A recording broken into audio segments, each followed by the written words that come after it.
Okay, hai semua. Kita sambung. Okay, kali ni Cikgu Syu terang nota ni.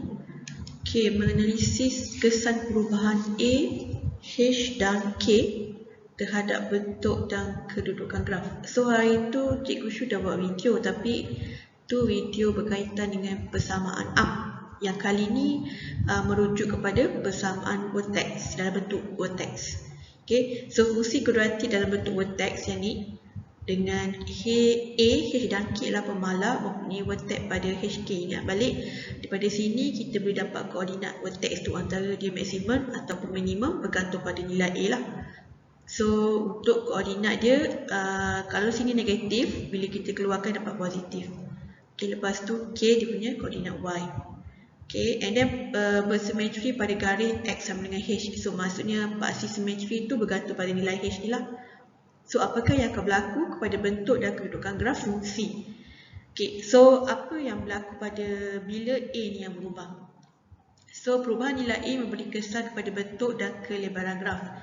So, apabila A lebih besar daripada kosong, so bentuk U, ia senyum kan, positif. Dia ada titik minimum. Dan apabila A lebih kecil daripada kosong, dia akan bentuk macam ni lah, terbalik. Kata bentuk masam, dia adalah titik maksimum. So minimum kat sini, maksimum kat sini. Okay, so untuk graf A lebih besar pada kosong, contoh dia A sama dengan 2. So apabila nilai A semakin besar daripada 2, kelebaran graf semakin berkurang. So sebagai contoh, kalau awak ada graf macam ni, so yang ni A sama dengan 2. Okay, bila awak tukarkan A kepada 3, dia semakin kecil. So mungkin dalam sikit lah, dalam ni. Okay, macam ni lebih kurang. So yang ni A sama dengan 3. Contoh. Sebaliknya apabila nilai A semakin kecil daripada 2 menghampiri kosong, kelebaran semakin bertambah. Sebagai contoh 1/2. So bila awak lukis dia makin besar. Di duduk luar ni lah. Okay, so yang ni A sama dengan 1/2. So untuk graf A lebih kecil daripada kosong, misalnya A negatif 2. So sama jugalah. Sebagai contoh untuk masam. Apabila nilai A semakin kecil pada negatif 2, kelebaran semakin berkurang. So kat dalam ni lah.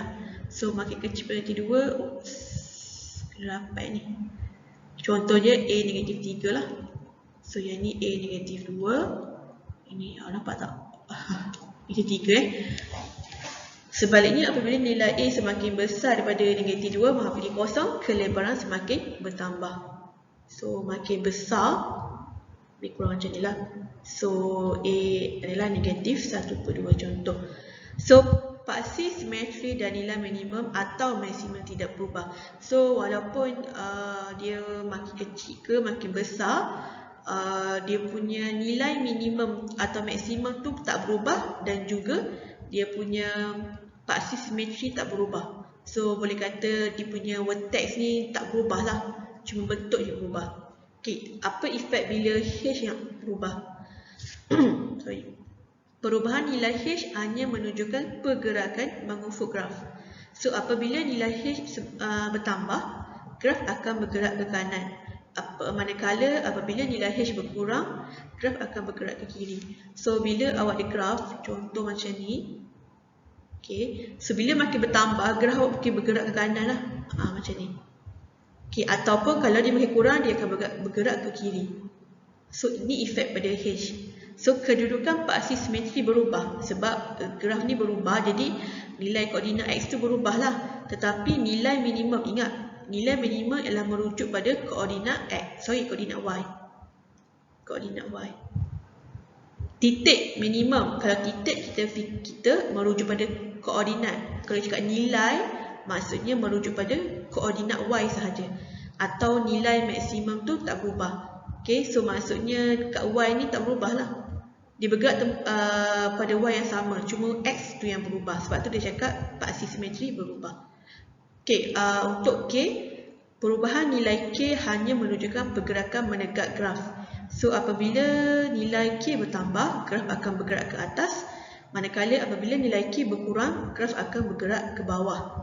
Okay, so sebagai contoh, kalau awak ada graf ni, okay, and then awak berubah jadi makin kecil, so graf ni akan turun bawah. Macam ni. Kalau dia makin besar, dia naik atas.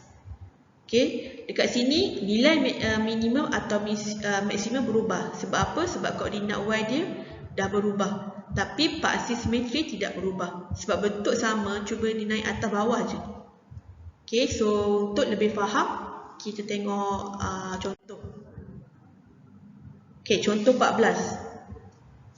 Raja di sebelah menunjukkan graf bagi fx. Okey, 2x tambah 2 cos. Okey. Mana nak baca pula. Okey, lepas tu dengan keadaan A2, H negatif 2. Ingat, sini positif kan? Bila kita keluarkan dapat negatif. Dan K adalah 3. Okey, buat generalisasi tentang kesan perubahan nilai berikut terhadap bentuk dan kedudukan graf. So, sekarang ni untuk A, dia tanya pasal nilai A yang berubah. Okey, so ni yang asal So, apabila A berubah daripada 2 ke 6, kelebaran berkurang. Ingat, paksi simetri dan nilai minimum graf tak berubah. So, tengok yang ni yang asal, yang ni. Okey, lepas tu bila tukar pada 6, dia makin kecil. So, nampak dalam ni. Tapi dia punya koordinat ni tidak berubah. Cuma bentuk je berubah. Okey, sama juga dengan yang ni, 1/2. Dia punya kelebaran akan makin besar. So, yang ni merujuk pada 1/2. Tapi dia punya koordinat ni tidak berubah. Okey, so dia punya makin lebar atau makin kecil je. Okey, kemudian yang B, nilai H berubah kepada negatif 6. So, apabila berubah daripada negatif 2 ke negatif 6, okay, ingat yang ni positif dalam ni kan, bila kita keluar dapat negatif 2. So, dia berubah kepada negatif 6. Ingat, kalau dia berubah ke kiri. So, just berubah ke kiri je lah. So, negatif 2 pergi pada negatif 6. Tapi dia punya nilai minimumnya, minimum betul. Sorry, betul minimum kan. So, nilai minimum dia tak berubah. Just gerakkan je daripada negatif 2 kepada negatif 6 untuk koordinat X. So, paksi simetri dia berubah.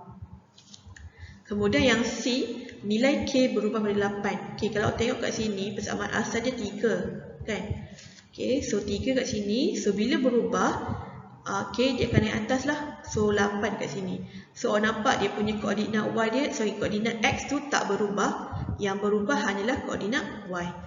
Okay, so baca kat sini, apabila K berubah dari 3 ke 8, graf dengan bentuk yang sama bergerak secara mendekat 5 unit ke atas. So, nilai minimumnya menjadi 8. Okay, dan persamaan simetri dia masih samalah. So, ni cara nak faham apabila nilai A, H dan K berubah.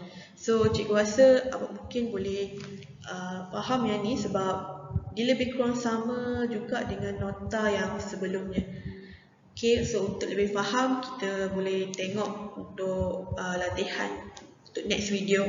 Okay, so maaf kalau banyak salah cakap. Macam Cikgu Syu pernah cakap, Cikgu Syu tak sempat nak edit dah. So, bila ada salah tu, awak layan je lah. Okay, so kita jumpa untuk next video. Jangan lupa tekan butang subscribe dan loceng untuk dapatkan notification video terbaru Cikgu Syu. Terima kasih semua. Bye.